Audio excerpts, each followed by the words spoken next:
बनाया और इसी पेटेंट कानून के बदौलत भारत देश में दवाओं का और चिकित्सा क्षेत्र का इतना विकास हुआ जो आज हमारी आंखों के सामने है।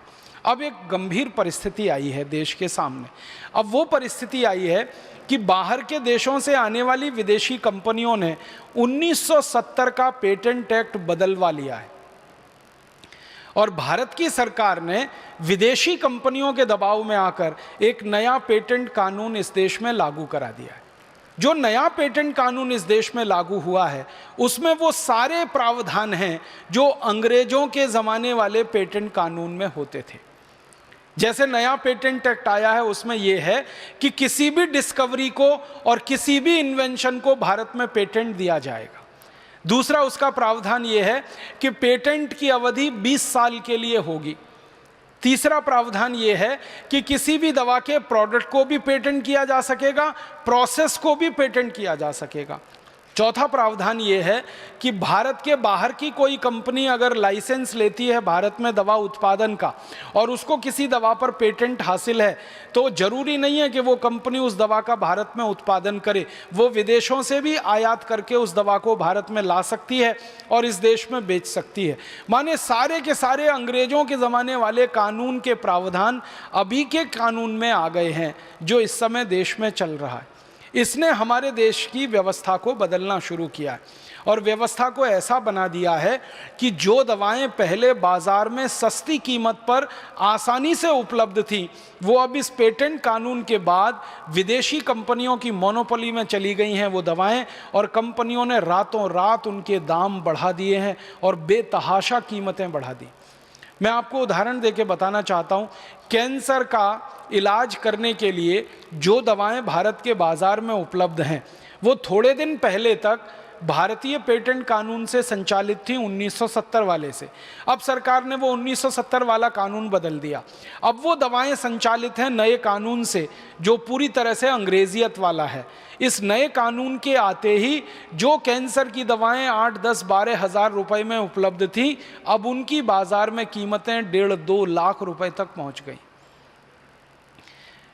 और बड़े बड़े चिकित्सकों को मैंने ये चिंता करते देखा है, वो ये कहते हैं कि पहले जो दवाएं 8-10 हज़ार में आसानी से उपलब्ध हो जाती थी कैंसर के इलाज में, अब उन्हीं दवाओं के लिए लाख, 1.5 लाख, 2 लाख रुपए तक एक आम आदमी को खर्च करने पड़ रहे हैं, क्योंकि वो दवाएं बनाने का अधिकार और बेचने का अधिकार कुछ कंपनियों के हाथ में केंद्रित हो गया है। सब कंपनियां उन दवाओं को नहीं बना सकती और नहीं बेच सकती क्योंकि पेटेंट नहीं।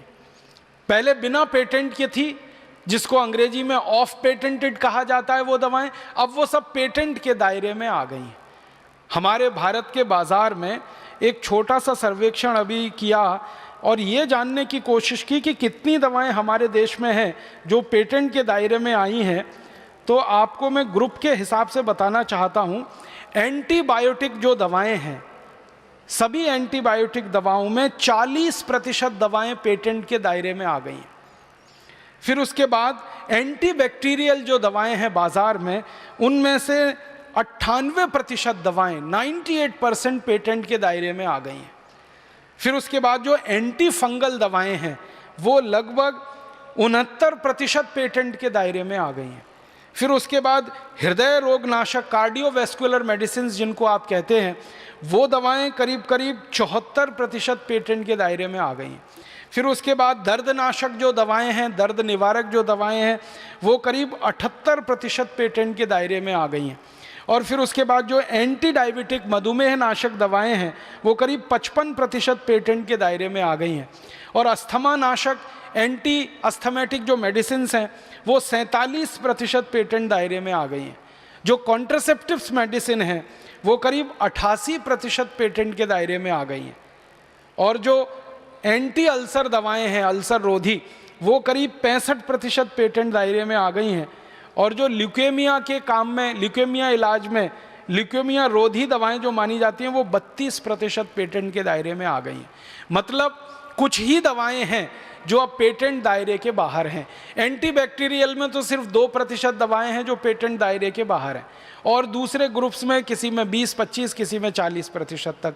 इसका मतलब ये है कि जो दवाएं पेटेंट के दायरे में आ गई अब उनके ऊपर एकाधिकार किसी कंपनी का हो गया। मैं एक छोटे से उदाहरण से आपको समझाता हूँ। मेरे हाथ में एक बॉल पेन है, अगर इस बॉल पेन के ऊपर मुझे पेटेंट मिल गया तो आप जान लीजिए